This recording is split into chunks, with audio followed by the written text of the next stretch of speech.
I'd like to call to order a special meeting of the Glendale City Council for February 18, 2014 at 4:15 p.m. May we have a roll call for the City Council? Council members: Friedman. Here. Najarian. Here. Quintero. Sinanian. Here. Mayor Weaver. Here. Thank you. May we have your report? The agenda for the February 18, 2014 special public meeting of the City Council was posted on Thursday, February 13, 2014 on the bulletin board outside City Hall. First item is the minutes of the joint City Council and Housing Authority and the special City Council meetings of Tuesday, February 11, 2014 that require your approval. Thank you. Mr. Ochoa. Yes, sir. The item that is before you here is Wait. Motion and a second on the minutes. On the minutes. I didn't know you went that far ahead. Okay, is there a motion on the minutes? One. So moved. Is there a second? Is there a second on the minutes? Second. Roll call. Council members: Friedman. Yes. Najarian. Yes. Quintero. Sinanian. Yes. Mayor Weaver. Aye.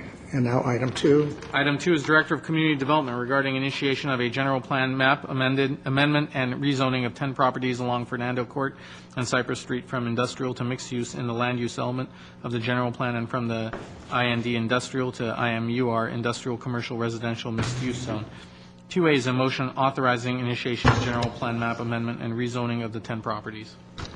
Thank you, Mr. Ochoa. Now. yes, just very briefly, we're asking for your support of an initiation of rezoning and general plan map amendment for a handful of properties, 10 properties specifically along Fernando Court and Cypress Street. As you know, there are a number of residential projects, mixed-use residential projects that are taking hold in that south anchor of the creative corridor. So in an effort to help facilitate a better transition zone, we are looking at these several properties that are currently zoned industrial and asking that we change the zone to an industrial mixed-use residential IMUR zone.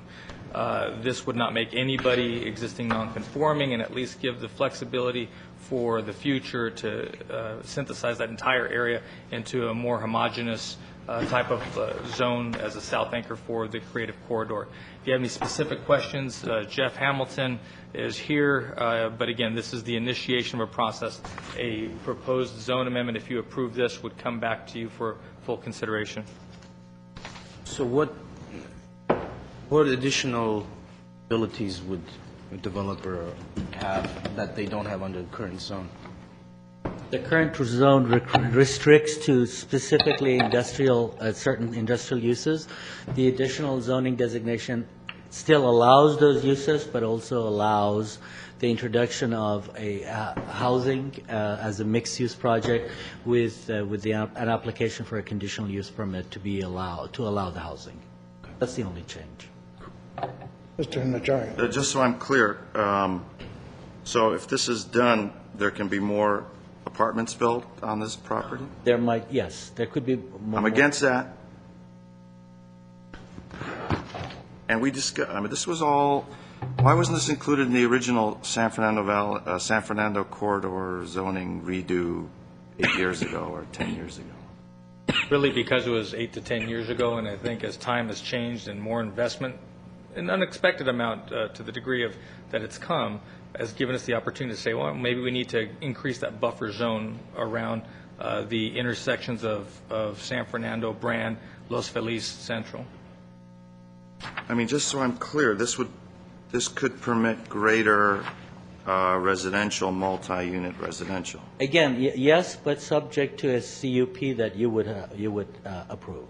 Again, all these projects come to you.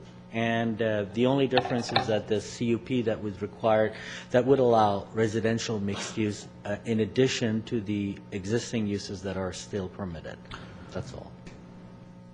I mean, what's the worst? I'm sorry. What's the worst case scenario? When we did the downtown specific plan, we never thought of the worst case scenario in terms of the maximum build out, the number of units, the SB 1818 incentives, which increase the density. I need to know what's going on here. The worst case scenario here would be that because the the properties are currently zoned industrial, and they have greater latitude for all different types of uses, including noxious uses, that we actually are creating and fostering incompatible land uses in this key area. So again, the idea that anything going forward would require a CUP gives you, the city council, greater control over what might happen in the future, whether it stays the same or is replaced by another industrial user, or heaven forbid you see more residential creep into this area.